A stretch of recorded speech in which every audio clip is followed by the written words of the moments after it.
CTET CDP दिसंबर 2023 के लिए आज की क्लास स्टार्ट करने वाले हैं, तो सभी लोग जल्दी से जुड़ जाएं।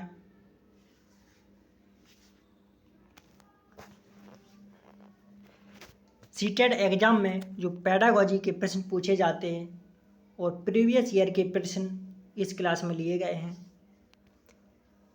दिसंबर में जो आपका सीटेट होने वाला है उसके लिए जल्दी से आ जाएं सभी लोग।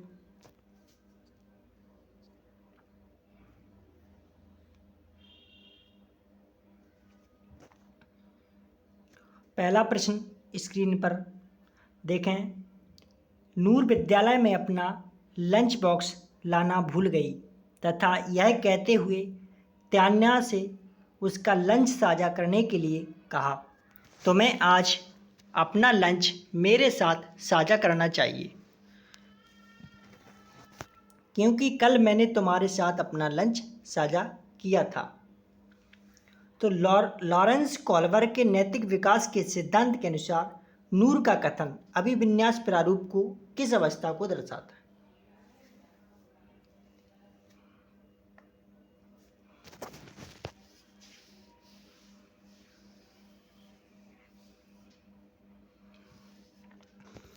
नूर विद्यालय में अपना लंच बॉक्स लाना भूल गई है तथा यह कहते हुए तान्या से उसका लंच साझा करने के लिए कहा, तुम्हें आज अपना लंच मेरे साथ साझा करना चाहिए क्योंकि कल मैंने तुम्हारे साथ अपना लंच साझा किया था। तो लॉरेंस कॉल्वर के नैतिक विकास के सिद्धांत के अनुसार यह आज्ञा पालन अभिविन्यास प्रारूप को पूर्व परंपरागत अवस्था पर आधारित यह दर्शाता है।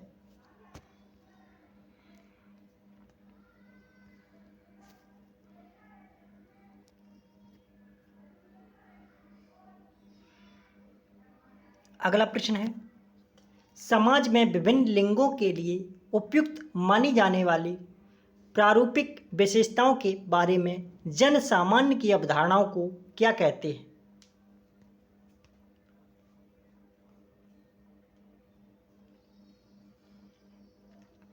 समाज में विभिन्न लिंगों के लिए उपयुक्त मानी जाने वाली प्रारूपिक विशेषताओं के बारे में जन सामान्य की अवधारणाओं को क्या कहते हैं?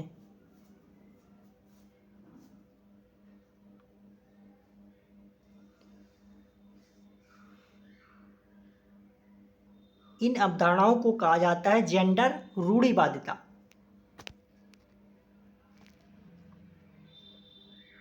अगला प्रश्न,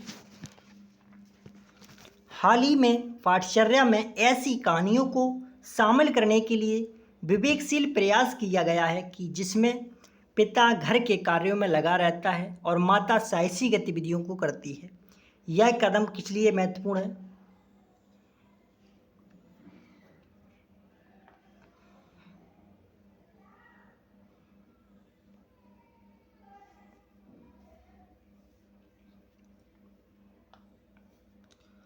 हाल ही में पाठचर्या में ऐसी कहानियों को शामिल करने के लिए विवेकशील प्रयास किया गया है जिसमें पिता घर के कार्यों में लगा रहता है और माता साहसी गतिविधियों को करती है। यह कदम किस लिए महत्वपूर्ण है? यह जेंडर रूढ़िवादिता को समाप्त करता है।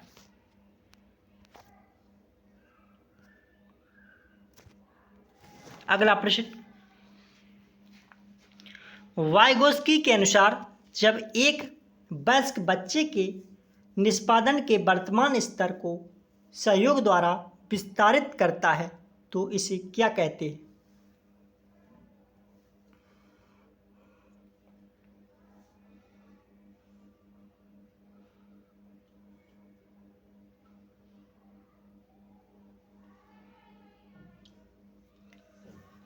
वाइगोस्की के अनुसार जब एक वयस्क बच्चों के निष्पादन के वर्तमान स्तर को सहयोग द्वारा विस्तारित करता है इसे कहते हैं समीपस्थ विकास का क्षेत्र।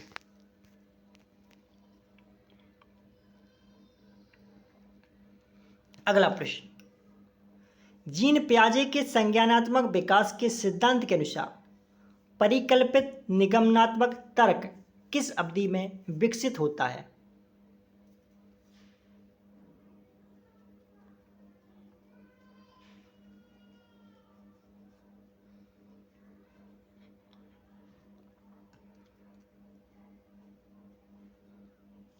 जीन पियाजे के संज्ञानात्मक विकास के सिद्धांत के अनुसार परिकल्पित निगमनात्मक तर्क किस अवधि में विकसित होता है? तो यह अमूर्त संक्रियात्मक अवस्था में होता है।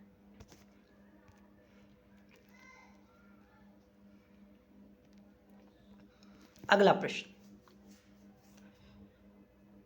बच्चों के चिंतन के बारे में सामाजिक प्रक्रियाओं तथा सांस्कृतिक संदर्भ के प्रभाव को समझना आवश्यक है।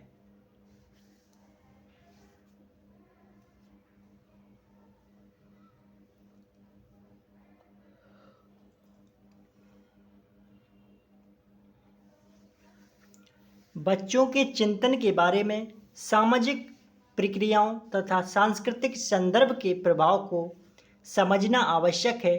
लेव वाइगोत्स्की।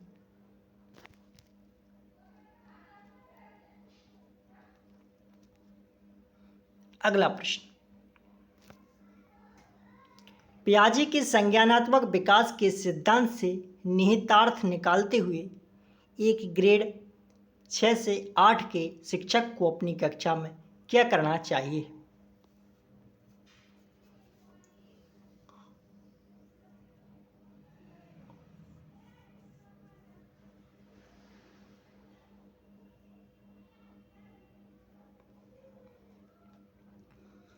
पियाजे के विकास के सिद्धांत से निहितार्थ निकालते हुए एक ग्रेड 6 से 8वीं के शिक्षकों को अपनी कक्षा में क्या करना चाहिए? ऐसी समस्याएं प्रस्तुत करनी चाहिए जिसमें तर्क आधारित समाधान की आवश्यकता होती है।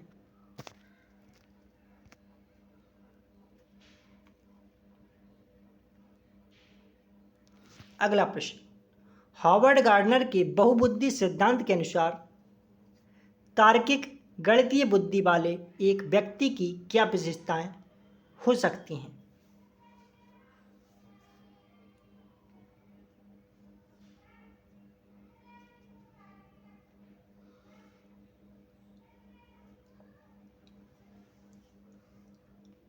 हॉवर्ड गार्डनर के बहुबुद्धि सिद्धांत के अनुसार तार्किक गणितीय बुद्धि वाले एक व्यक्ति की क्या विशेषताएं हो सकती हैं? पैटर्न को खोजने की एवं तर्क की लंबी श्रृंखला को हल करने की क्षमता और संवेदनशीलता।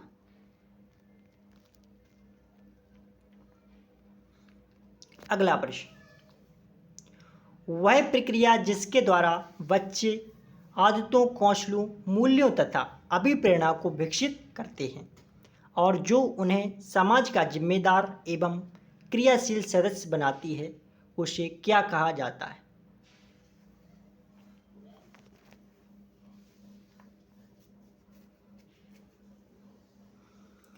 वह प्रक्रिया जिसके द्वारा बच्चे आदतों, कौशलों, मूल्यों तथा अभिप्रेरणा को विकसित करते हैं और जो उन्हें समाज का जिम्मेदार एवं क्रियाशील सदस्य बनाती है, उसे क्या कहते हैं? उसे कहते हैं समाजीकरण।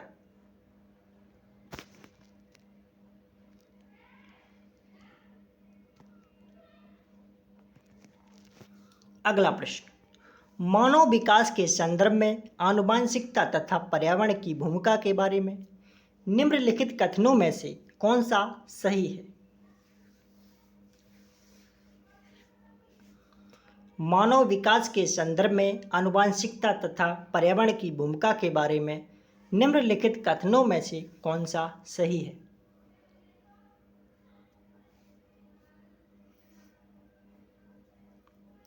आनुवंशिकता एवं पर्यावरण दोनों एक जटिल परस्पर क्रिया के रूप में मानव विकास को प्रभावित करते हैं।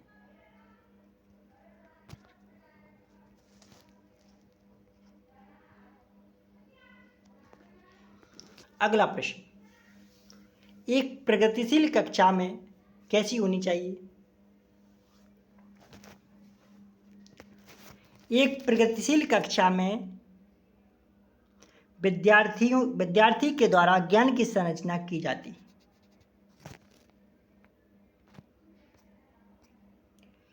सतत एवं समग्र मूल्यांकन में क्या शामिल है?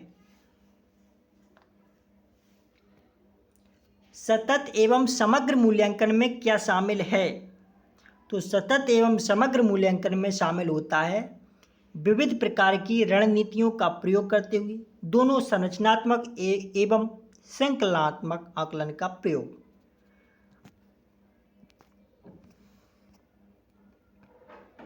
अगला प्रश्न, आपकी कक्षा के एक विद्यार्थी को विभिन्न स्रोतों से बार बार यह बताया गया है कि उसके सामाजिक वर्ग के लोग शैक्षिक क्षेत्र में निम्न स्तरीय प्रदर्शन करते हैं।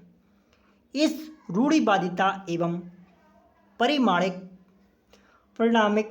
रूढ़िवादी आशंका के प्रभाव को कम करने के लिए एक शिक्षक को क्या पहल करना चाहिए?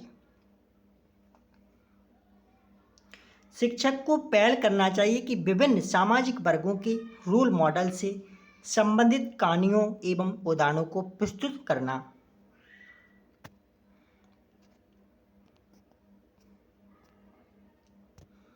अगला प्रश्न, एक समावेशी कक्षा में शिक्षक को क्या करना चाहिए? एक समावेशी कक्षा में शिक्षक को क्या करना चाहिए?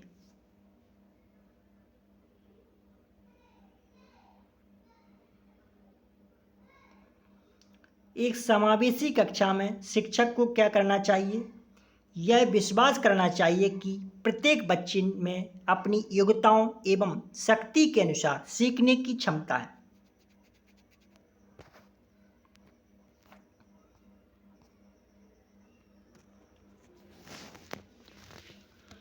अगला प्रश्न है, एक विद्यार्थी कक्षा में निम्नलिखित लक्षण प्रदर्शित करता है, जैसे पढ़ने के प्रति चिंता, शब्दों या अक्षरों को पहचानने में कठिनाई, निम्न स्तरीय शब्दावली कौशल, पहले पढ़े हुए पाठ को समझने या याद करने में कठिनाई।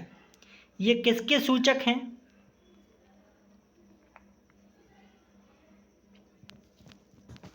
ये एक सृजनात्मक विद्यार्थी के सूचक हैं।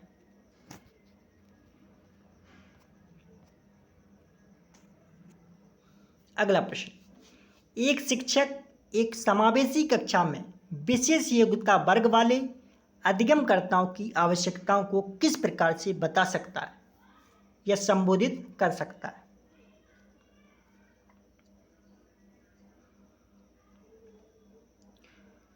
प्रत्येक विद्यार्थी के अधिगम के सशक्त पक्षों एवं कमजोरियों के विश्लेषण के आधार पर विशिष्ट अधिगम उद्देश्य को विकसित करना।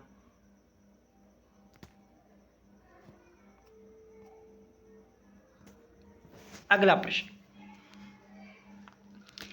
एक शिक्षिका अपनी कक्षा में सृजनात्मक विद्यार्थी को किस प्रकार से प्रोत्साहित कर सकती है? एक शिक्षिका अपनी कक्षा में सृजनात्मक विद्यार्थियों को किस प्रकार से प्रोत्साहित कर सकती है? अनेक परिप्रेक्ष्यों को प्रोत्साहित करके तथा मूल विचारों को महत्व देकर।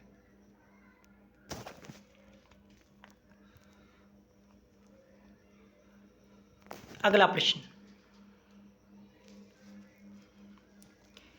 निम्नलिखित में से कौन सा कारक कक्षा में सार्थक अधिगम का पक्ष लेता है?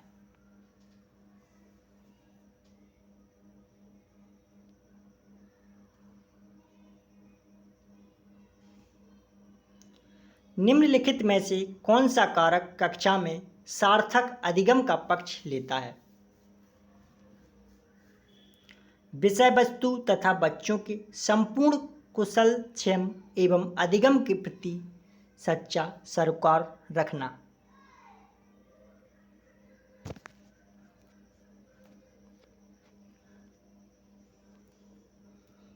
अगला प्रश्न, निम्नलिखित में से कौन सा प्रभावशाली समस्या समाधान रणनीति का एक उदाहरण है?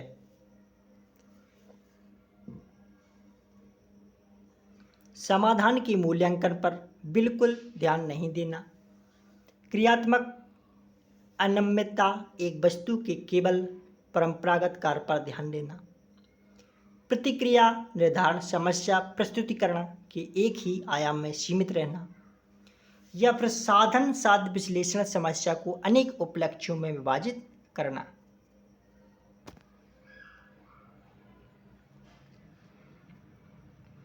अगला प्रश्न, निम्नलिखित में से कौन सी शिक्षण अधिगम के लिए एक प्रभावशाली शिक्षण प्रणाली नहीं है?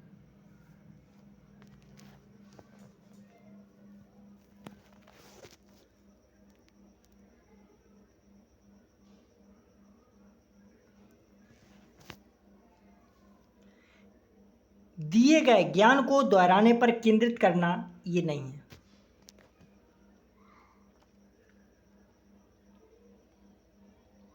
अगला प्रश्न है, शिक्षक कक्षा में पढ़ने में ध्यान न देने वाले बच्चों से किस प्रकार का बर्ताव कर सकते हैं?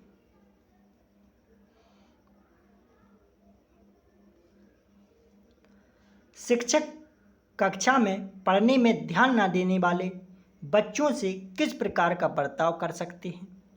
उनसे बात करके तथा उनकी अरुचि का कारण जानने की कोशिश करके।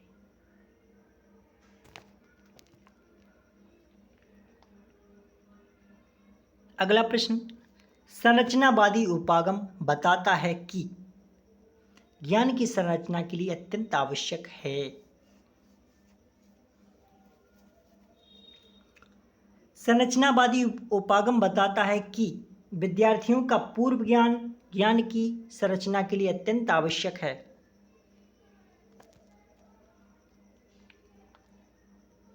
बच्चे अनेक घटनाओं के बारे में सहजानुभूत सिद्धांत की संरचना करते हैं। इस पृष्ठभूमि में एक शिक्षक को क्या करना चाहिए? संवाद के द्वारा बच्चों की इन अवधारणाओं को चुनौती देना।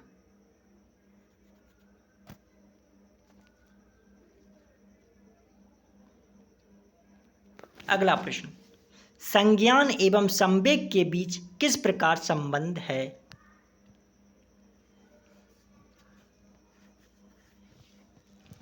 संज्ञान एवं संवेग एक दूसरे से स्वतंत्र है।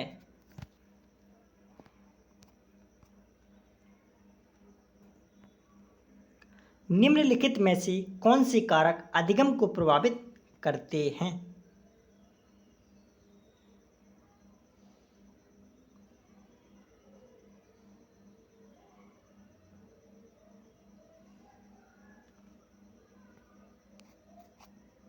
विद्यार्थियों की अभिरुचि, विद्यार्थियों का सांवेगिक स्वास्थ्य और विद्यार्थियों का सामाजिक सांस्कृतिक संदर्भ।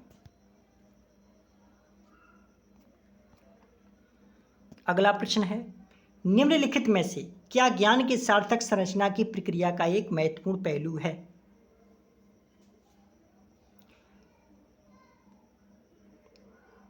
निम्नलिखित में से ज्ञान के सार्थक संरचना की प्रक्रिया का एक महत्वपूर्ण पहलू है सामाजिक पारस्परिक क्रियाएं।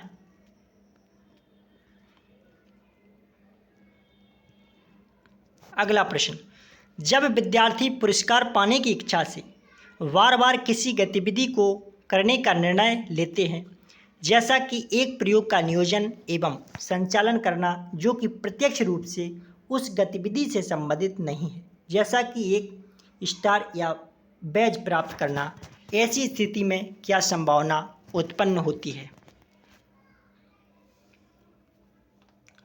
अधिगम के प्रति भौतिकवादी अभिवृत्ति का विकास।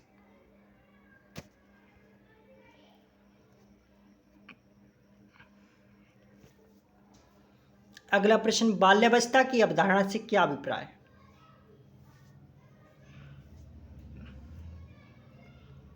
बाल्यावस्था की अवधारणा से क्या अभिप्राय है? समकालीन सामाजिक संरचनावादी मनोवैज्ञानिकों के अनुसार यह एक सामाजिक संरचना है।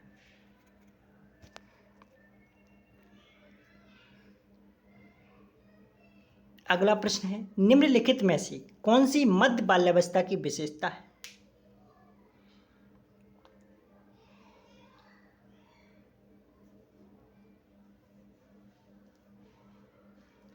मध्य बाल्यावस्था की अवस्था होती है बच्चे तार्किक एवं मूर्त रूप से सोचना प्रारंभ करते हैं।